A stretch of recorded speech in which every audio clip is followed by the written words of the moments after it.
What's going on, guys? Austin here from Valhalla Toys. Today's video is geared towards new Funko collectors. So we've been getting a lot of messages about Pop Price Guide, mainly from new collectors.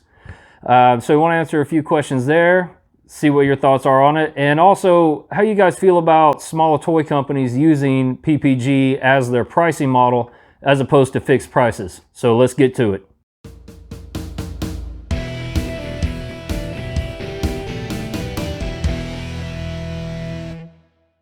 So over the past few weeks, we've had a lot of folks reach out to us saying they're new to the Funko game and they're seeing some outrageous prices on eBay and in small stores. And they've been asking if we think if the Pop Price Guide is the authoritative source for pricing. I say no, it's not, so let me explain. So PPG pulls its data largely from eBay sales and then also sales on PPG selling platform.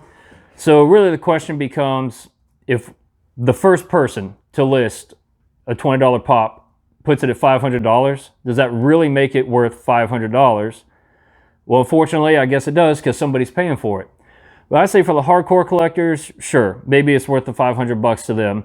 But for the new collectors and collectors on a budget, I say don't pay these ridiculous flipper prices. I don't care what PPG has to say. It's not objective in the sense that they're accounting for, I don't know, ethics or morality of these people that are selling things and taking advantage of the hardcore collectors.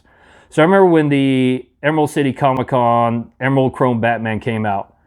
2 days before its launch day on eBay, somebody had already listed it at $500. So that meant everybody else followed suit and listed somewhere between $350 and $500, which to me is just absolutely insane. I mean, if money's no object for you, then totally rock on, man. It's your thing. But if you're a collector on a budget, steer clear of these insane flippers. There's a huge difference between buying a $15 pop at Hot Topic and then selling it for $25 because you're accounting for your gas, your time, your effort, all that good stuff. That to me is reasonable. Heck, even with some of the GameStop boxes that are about 20, maybe $30, depending on which one it is, marking up the pop, even the chase in there a little bit, not a huge deal. But marking up a $15 pop to $500 is absolute madness. But here's the secret, right? If you don't feed the flippers, then they're stuck. Either they have to eat it or they have to lower their price. So don't feed them. Now I know what you're thinking. Hey, idiot, there's always going to be someone out there who's going to pay these absurd prices. To that I say, you're absolutely right. But my advice to the new collector is don't fall victim to these unreasonable flippers, and especially don't fall victim to the chase game. So we always see the price spike on these chases, like the Hot Topic Future Trunks, right? First came out, I remember seeing it over $100, $150, and then within a few days, especially a couple weeks, now he was riding down around $50, $60. So I mean, if he's that important to you, you just have to have him right off the bat. Cool, that's on you, pay the $150.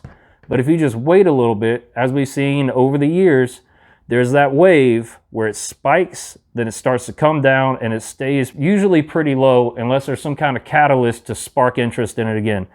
So don't buy into the hype, take your time, and wait for the price to drop. It'll save you a good amount of money. So this brings me to my question for you guys, so bear with me a minute here. So recently, I went to a local toy/comic book store where I'd say about 95% of the inventory is straight up Funko Pops. So I saw a few that I was interested in, but I noticed there was no price on anything in the store. So the owner was the one working, and I asked him what the price was on, I think it was 3 different ones.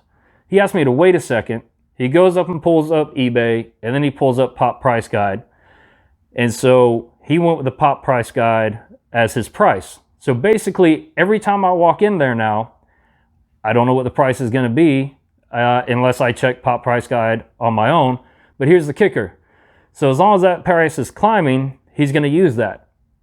However, if it should drop below what he paid for it, nah, at least that's what he told me anyways. He's still going to get his 30% no matter what. But he has no problem selling at a peak.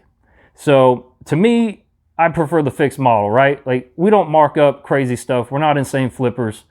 To me, the toy community is just about that. It's about community.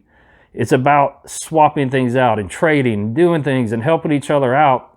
You know, there's always something you want and there's always something you have that someone else wants. So all I'm saying is try to treat each other right.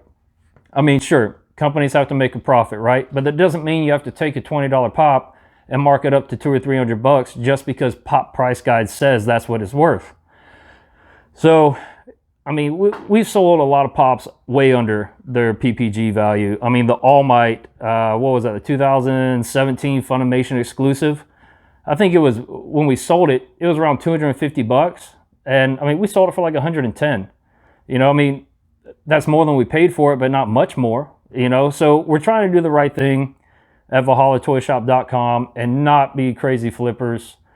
So I mean, maybe using PPG isn't the greatest idea. Maybe Funko is perpetuating the flipper market by using it. I don't know. I think just let the market bear out what the pop is worth. Hell, it's only worth what someone's going to pay for it. So, I mean, that's really all I have for you guys today. I just want to make a quick video because a lot of folks have been hitting us up asking for our advice in what they should pay for a pop or how to get into it without getting ripped off. So, you know, I'd appreciate your feedback, you know, comments below. If you think PPG is fair and that's the way you should price stuff, more power to you. We love to hear it. We prefer the fixed price.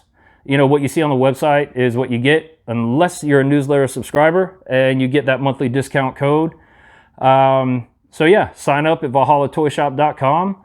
Also, please subscribe, like, follow us on Instagram, Facebook, Twitter, all the social medias, and visit ValhallaToyShop.com to make your collection worthy of the gods.